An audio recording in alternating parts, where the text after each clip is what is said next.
Moin, herzlich willkommen auf Marius Channel. Heute machen wir einen ganz feinen, leckeren Putenkochschinken und dazu braucht ihr 2 Kilogramm Putenfleisch und 2 Liter Wasser. Dazu Nitropökelsalz 251 Gramm. Das ergibt eine 7%ige Pökellage. Das nennt man auch eine Schnellpökelung, was ich da mache. Wenn das alles soweit aufgekocht ist, müsst ihr das abkühlen lassen. Nachdem die Lage erkaltet ist, könnt ihr etwa 20% von der Pökellage abziehen und schon mal den Schinken spritzen. Idealerweise sollte man von oben zur Schwarte spritzen und dann kommt das 4 Tage hier in die Lage rein. Aber wie man sieht, das ist schon sehr strack, merkt ihr das?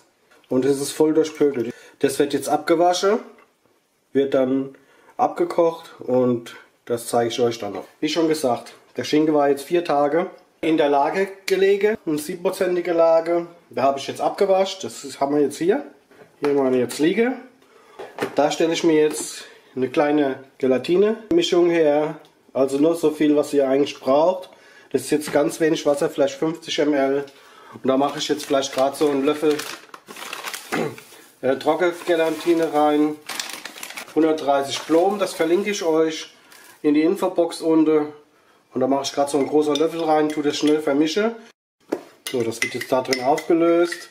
Das ist jetzt heißes Wasser, so steht es auch auf der Packung drauf. Solange das heiß ist, wird es noch nicht fest, aber wenn es dann später sich abkühlt, wird es auch ganz fest werden. Wie gesagt, gut auflösen. Dann geht es weiter. Diese Masse gebe ich jetzt mal hier ganz rein. Da kann ich das schön drin wenden. Also das sind jetzt 2 große Putefilets. Total mager auch, für Sportler geeignet. Ganz leicht nachzumachen. So eine große Form kriegt ihr überall ab 25 Euro. Meine haben 25 Euro gekostet. Ich habe jetzt 3 Stück mittlerweile ersteigert. Und ich muss sagen, tipptopp. So, wie ihr gesehen habt, ich habe es 1-2 Mal gewendet. Und schon ist es gut. Die zweite noch. Das müsst ihr nicht machen, aber dann hält euer Schinken auch nicht zusammen. Das ist das Problem. Wie ihr seht, ich habe ja jetzt ganz wenig angemacht.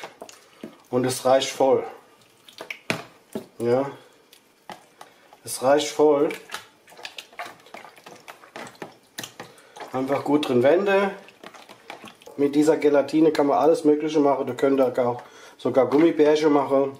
Habe ich auch schon gemacht. Und es ist auch fast geschmackslos. Also das schmeckt mir überhaupt gar nicht raus, dass das von Schwein ist. Das lege ich jetzt mal so aufeinander, dass es dann schöner Schinken gibt. Ja, mal gucken, wie ich das Beste mache. Die 2 Spitze zu Spitze. So. Und das verfrachte ich jetzt in eine Plastiktüte rein. So. Schiebe ich mal schon hier rein in die Mitte. Legst du dann noch ein bisschen aufeinander. So. Dass es ein paar schöne Schinken gibt. Jetzt kann man das auch schön, seht ihr, kann man das hinten und vorne schön zusammenbinden. Ich drehe es jetzt ein bisschen. Und da gibt es ja diese Clipser dazu. Und ziehe das zu. Und nur habe ich das noch ein bisschen rumgelegt, das werde ich dann mit dem Deckel noch ein bisschen gepresst. Und dann sollte das auch wasserdicht sein. Marius Channel. Also, so sieht es mal schon aus. So, 15 Minuten auf 100 Grad. Ich habe es jetzt mal auf 18 Minuten gestellt. Und dann, wenn die Zeit weggelaufen ist, dann gehe ich mit der Temperatur 85 Grad. Nochmal 1 Stunde und 45 Minuten. Dann sollte der fertig sein. Zeit ist abgelaufen. Die Schinkenpresse holen wir mal hier raus. Ich muss das Wasser noch ableeren. Da noch drin ist. So, und das sollte jetzt bis morgen abkühlen. So, moin. Der Schinken ist jetzt abgekühlt. Ich habe jetzt nicht einen Kühlschrank gehabt. Ich habe nur heute Nacht einen Keller stehen gehabt. Und da wollen wir jetzt mal reingucken, wie das Teil geworden ist. So sieht diese Form von unten aus. Also es hat super dicht gehalten. Dann schneiden wir das mal auf. Lassen die restliche Flüssigkeit hier rein. Ich hole mal noch ein Holzbrett schnell. So, also wie ihr jetzt schon sehen könnt, es sieht schon mal nicht schlecht aus. Wie ihr seht, das waren ja jetzt 2 Stücke und es hält richtig gut zusammen. Allerdings, wenn ihr den nachts im Kühlschrank kalt stellt, ist es noch besser. Das habe ich jetzt nicht gemacht, weil ich habe keinen Platz im Kühlschrank gehabt.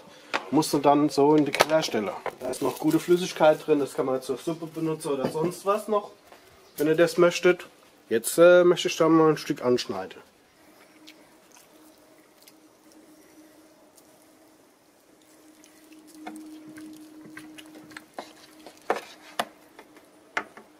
Also sehr, sehr fein. Der geht jetzt auch noch schnell in den Kühlschrank, der packe ich jetzt mal ein. Mache einen Kühlschrank, dass das alles ein bisschen fester wird, dann hält der auch besser hier zusammen. So, ich muss mich jetzt beeilen, die Mikro kommen schon. Ich sage da mal Tschüss, bis zum nächsten Mal. Euer Marios Channel. Ciao, ciao.